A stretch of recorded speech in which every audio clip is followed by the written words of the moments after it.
What is up, ladies and gentlemen? This is Swift, and welcome back to the channel. I got another video for you today. Yeah, pretty quick one, right? It hasn't been too long since the last we spoke.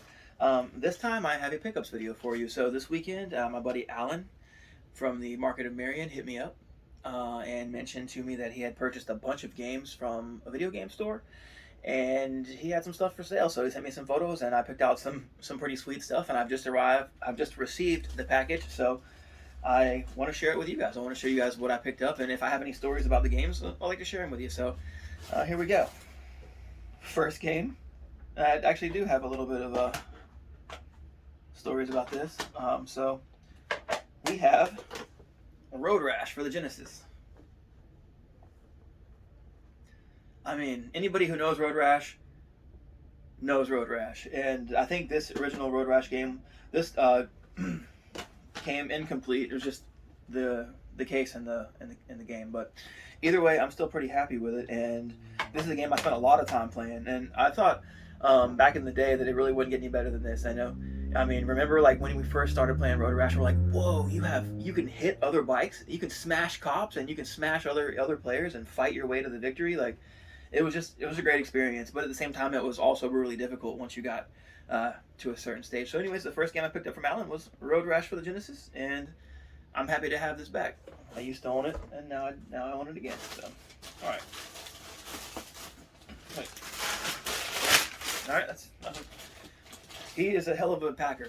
This guy is great with shipping, and he knows what he's doing. Okay, here's another one. This game, like, it's not super valuable, and I paid less than the sticker on each of these games. So if you see a sticker price, just know I didn't pay that because I do get a little bit of a discount because I do repair things for him, and I also do maintenance work if needed and stuff like that for him. So we work with each other, we work together to help each other out. So, anyways, this is a game that's not super valuable, but it's a game that actually is in very good condition, and a game I spent a lot of time playing back in the day. Stunt Race FX for the Super Nintendo. So this game was beautiful back in the day because it used the FX chip. That's where the FX comes from. That's the Star Fox chip, basically.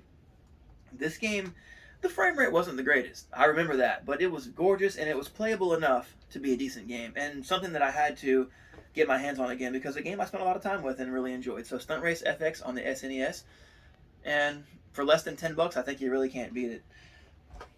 All right.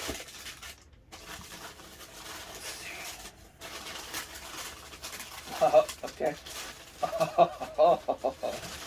I'm gonna save this for last. Well, maybe not last, but I'm gonna save this for last. Okay, here's another one. This one.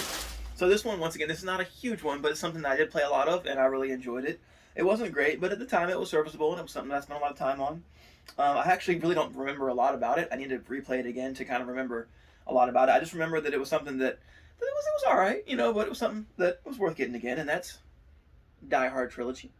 Die Hard Trilogy for the PlayStation 1, which is, I would say right now, my biggest, like, PS1 is what I'm collecting for the most.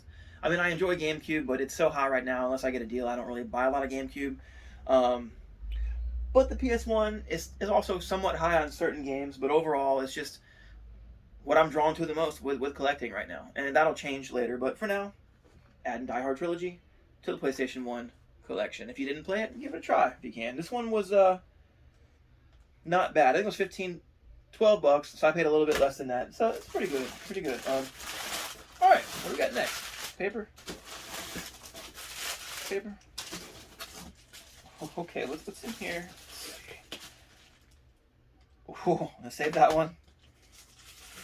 I don't remember how many I have, guys.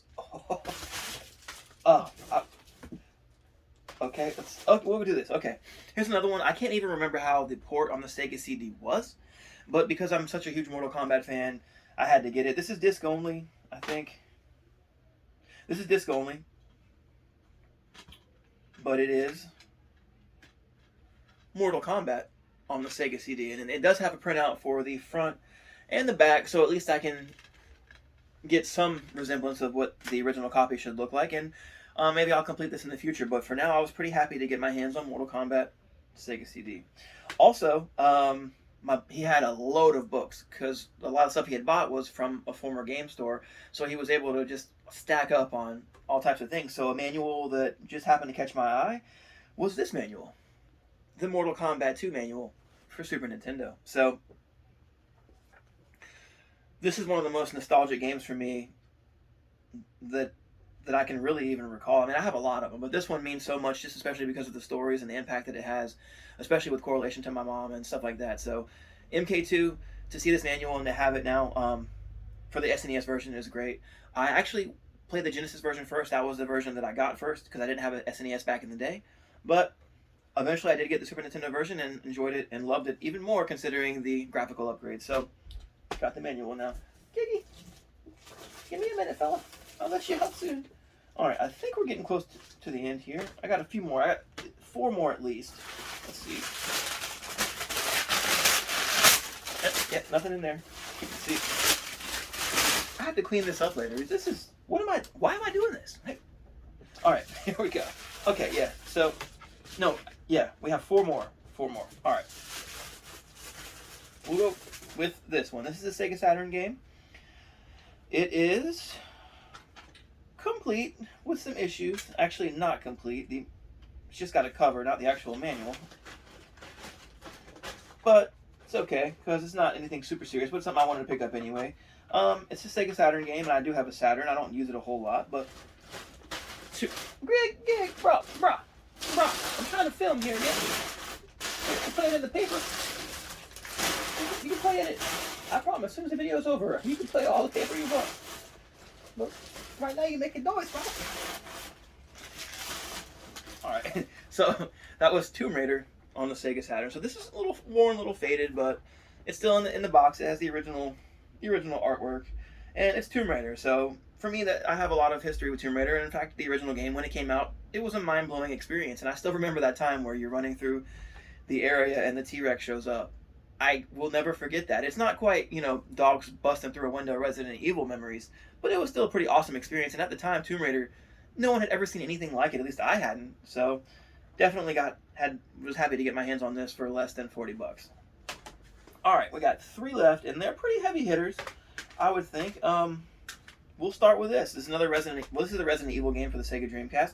I really enjoyed the game. Some people didn't, but I think that minus 1 or 2 characters in there, it was a really solid game, and that is also a complete copy of the game in very good condition, actually, it looks like. So I'm pretty happy about that.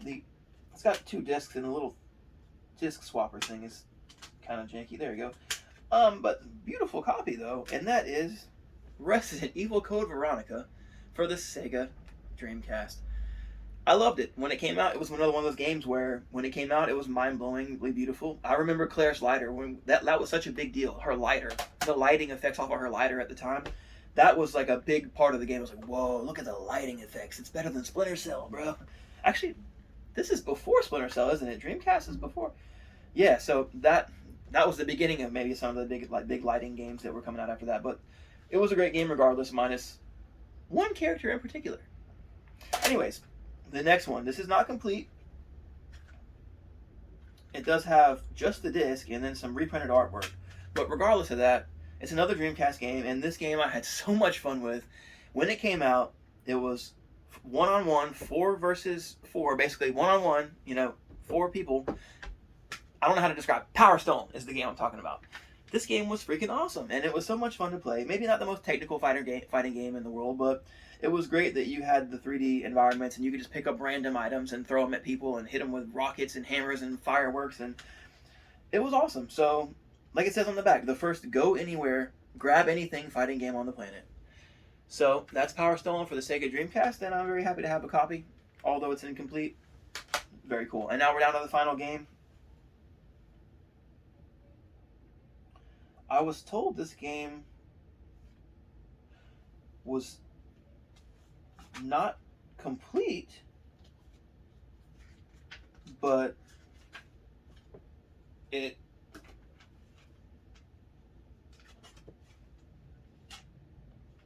looks complete to me. 2 discs. Oh.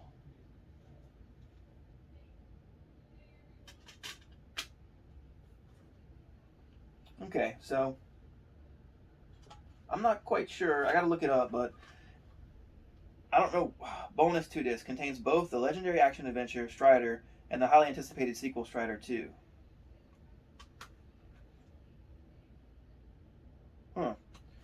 Alright, so I have half of a copy of Strider 2 for PS1. This is actually a game I never played, but it's a game that's actually worth a lot of money. I don't really know which disc I'm missing and how much that one's worth, but either way, what is left here is still very solid. So it's one disc short, and I did not pay $65 for it. I paid a little bit less than that. I think less than 60.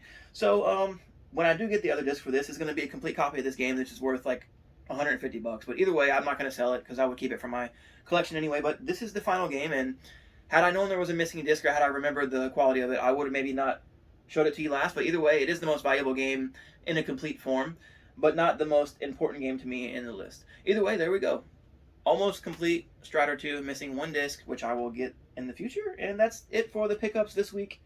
I'm going to try to get you guys a steady stream of pickup videos. Not only that, the buying and selling that I do with my game collection in order to facilitate a cheaper collection. I'm going to keep you guys updated on the Facebook Marketplace stuff.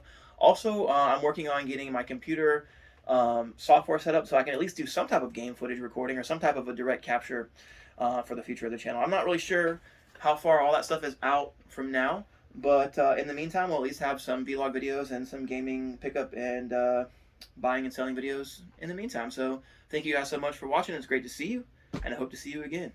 Peace.